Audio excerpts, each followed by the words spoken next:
Bonjour, c'est Benoît et je vais te parler de vêtements qui me passionnent. Aujourd'hui, vous avez vu le temps, les températures sont négatives et c'est pour ça que je vais te parler de mes 6 pièces préférées pour lutter contre le froid.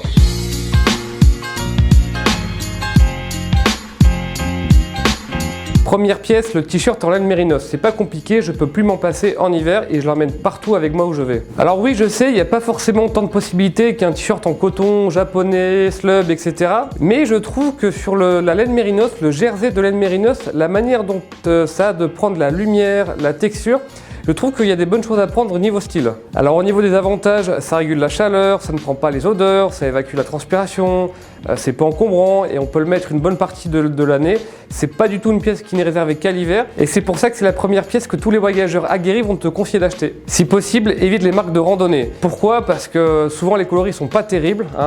Au moment de faire un t-shirt rouge, ça va pas être le rouge un petit peu travaillé, un petit peu mode, ça va être un rouge premier degré, point barre. Malheureusement, il y a peu de marques françaises de mode qui travaillent cette pièce, à part Seagal dont on a déjà parlé. Par contre, l'offre est beaucoup plus fournie du côté des petites marques d'urban techwear étrangères. On peut citer Lou, Woolen Prince, tant pis pour l'accent, Outlier, Triple O Design et Ibex. J'ai un dernier petit conseil à te donner. Alors d'habitude, je suis pas très fan des t-shirts à manches longues, mais ils sont quand même très utiles parce que ils tiennent le bras au chaud. Et du coup, sur de la laine mérinos, c'est une pièce qui est très utile parce qu'on peut la mettre sous un pull, sous un sweat en hiver, ça se voit pas. D'autant plus que t'es pas souvent amené à enlever ton pull ou ton sweat. Quand il fait froid, c'est aussi le moment de sortir les chemises en flanelle de coton, qui est une matière qui est beaucoup plus douce et un petit peu plus chaude qu'une popeline de coton. Alors honnêtement, il y en a partout, dans toutes les marques qu'on recommande. Habituellement, il suffit de chercher. Moi au pif, j'aime bien ce que fait Neki Famous et Édition MR par exemple. C'est aussi une pièce que les marques de workwear américaines aiment beaucoup travailler. Donc moi j'aime bien ce que fait Rock Territory et Gitman Vintage. Dans les chemises d'hiver, il y a aussi la surchemise en laine. C'est une pièce beaucoup plus épaisse qu'une chemise classique. D'ailleurs, tu peux pas la porter à même la peau. Mais je trouve que c'est plus intéressant qu'un pull parce que tu peux l'enlever, la retirer facilement et puis on voit bien la pièce que tu as en dessous. Le top du top pour moi, c'est la surchemise en maille de laine. Car vous avez le confort et le stretch d'un pull en laine avec le style en plus, exactement comme la surchemise double RL de Lucas. Avec un t-shirt porté en dessous, je trouve le résultat mortel parce que ça donne un look très décontracté et vraiment intéressant au niveau des textures et des matières. Au niveau de mes recommandations, c'est une pièce qu'on trouve très facilement chez les marques workwear ou les marques de denim de puristes. On peut citer Iron Heart, DN 1920, il y a aussi le modèle Norcost de Edgeval et en termes de wall shirt, comme disent les Américains, on peut pas passer à côté de Pendleton.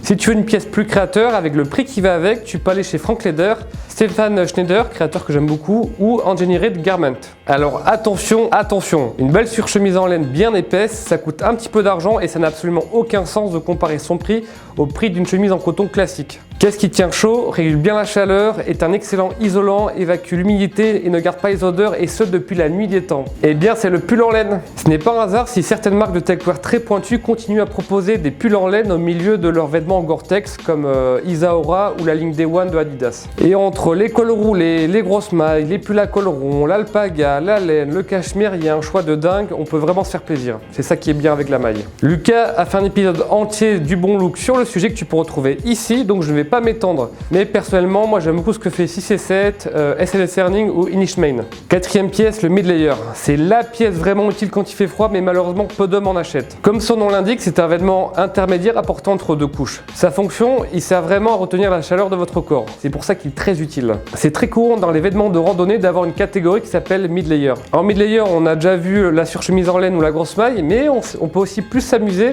avec par exemple notamment la fameuse doudoune sans manches d'Uniqlo qu'on a vu partout cet hiver. L'intérêt, c'est que c'est une pièce qu'on peut très facilement glisser entre deux vêtements, comme par exemple un sweat et un manteau. Et c'est là où ça me plaît, c'est que l'Urban Techwear s'est très bien approprié cette catégorie de vêtements, grâce notamment aux nouvelles technologies d'isolation qui sont apparues, comme le Primaloft Gold, le Polartec Alpha ou le Clima Shield. En vrac, j'aime beaucoup la doudoune sans manches avec de la ouate Primaloft de la marque Cadeau, la ligne Sea and Sky en Polartec Alpha de la marque Rayim Champ, le modèle Albion de chez Mission Workshop, les pièces de la marque Colsmoke et parce que je ne pouvais pas passer à côté, il y a aussi le mythique blouson en Clima Shield de la marque Acronym, le modèle J50S très précisément. Cinquième pièce que j'aime porter en hiver, le pantalon en laine. Alors ce qui est assez drôle, c'est que c'est une pièce qui pose beaucoup de problèmes au techwear, à l'urban techwear, car vraiment les marques ont du mal à proposer une pièce qui soit chaude, stretch, à des prix raisonnables. Par contre, une fois qu'on a essayé le pantalon en laine en hiver, sans forcément choisir un pantalon formel, c'est vraiment dur de s'en passer. Essaye et tu te rendras compte des capacités capacités isolantes de la laine qui sont bien plus élevées que celles d'un jean. Si jamais tu tiens à ton jean, pas de souci, prends simplement un boxer en mérinos long, t'en trouves dans les magasins de randonnée là aussi, c'est pas très sexy mais sous un jean ça se voit pas et ça sauve la vie. Et si tu es vraiment très streetwear, en hiver tu peux porter des sweat pants. C'est une pièce que je porte assez peu mais j'aime beaucoup le travail d'un créateur américain qui s'appelle John Elliott parce qu'il le réinterprète de manière vraiment urbaine, assez fitée, il s'amuse vraiment dans les matières, vraiment c'est un très beau créateur streetwear. Et sinon en France, si tu veux quelque chose d'accessible et de facile à trouver, et ben figure-toi que je suis régulièrement surpris du tournant urbain que prend Nike dans certains de ses sweat pants.